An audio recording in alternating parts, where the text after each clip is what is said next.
തൃശൂർ നെന്മണിക്കര മടവാക്കരയിൽ സ്വത്ത് തർക്കത്തെ തുടർന്ന് 89-കാരനായ പിതാവിനെ മകൻ ചുറ്റിക കൊണ്ട് തലക്കടിച്ചു കൊന്നു.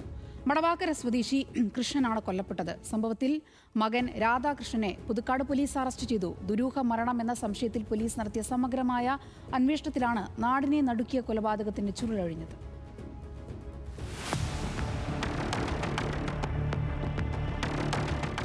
ഇക്കഴിഞ്ഞ ചൊവ്വാഴ്ചയാണ് 89-കാരനായ കൃഷ്ണനെ വീട്ടിൽ മരിച്ച നിലയിൽ കണ്ടെത്തിയത്.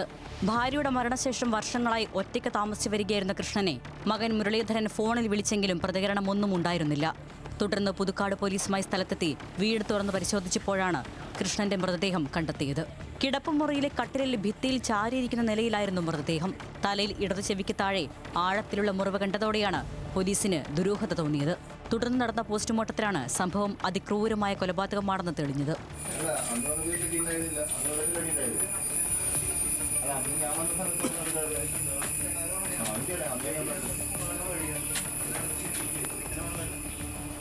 കൃഷ്ണന്റെ മരണവിവരം അറിഞ്ഞിട്ടും മറ്റൊരു മകനായ രാധാകൃഷ്ണൻ സംസ്കാര ചടങ്ങുകളിൽ പങ്കെടുക്കാനെത്തിയിരുന്നില്ല. ഈ സംശയത്തിന്റെ അടിസ്ഥാനത്തിൽ പോലീസ് ബന്ധുക്കളെ ചോദ്യം ചെയ്യുകയും രാധാകൃഷ്ണനെ കസ്റ്റഡിയിലെടുക്കുകയുമായിരുന്നു. തുടർന്ന് നടത്തിയ ചോദ്യം ചെയ്യലിൽ ഇയാൾ കുറ്റം സമ്മതിച്ചു. ശനിയാഴ്ച രാത്രി വീട്ടിലെത്തി പിതാവിനെ ചുറ്റിക കൊണ്ട് തലക്കടിച്ച് കൊലപ്പെടുത്തുകയായിരുന്നുവെന്ന് രാധാകൃഷ്ണൻ പോലീസിനോട് സമ്മതിച്ചു. കൊലപാതകത്തിന് ശേഷം ഒന്നും അറിയാത്ത ഭാവത്തിൽ 2 ദിവസം ജോലിക്ക് പോയതായും ഇയാൾ മൊഴി നൽകി. പിതാവും സഹോദരങ്ങളുമായി രാധാകൃഷ്ണൻ കാലങ്ങളായി സ്വത്ത് തർക്കത്തെ തുടർന്ന് അകന്നു കഴിയുകയായിരുന്നു. ഇതുമായി ബന്ധപ്പെട്ട കേസിൽ രാധാകൃഷ്ണൻ പിതാവിന് ജീവനാംശം നൽകണമെന്ന് കോടതി ഉത്തരവിട്ടിരുന്നു.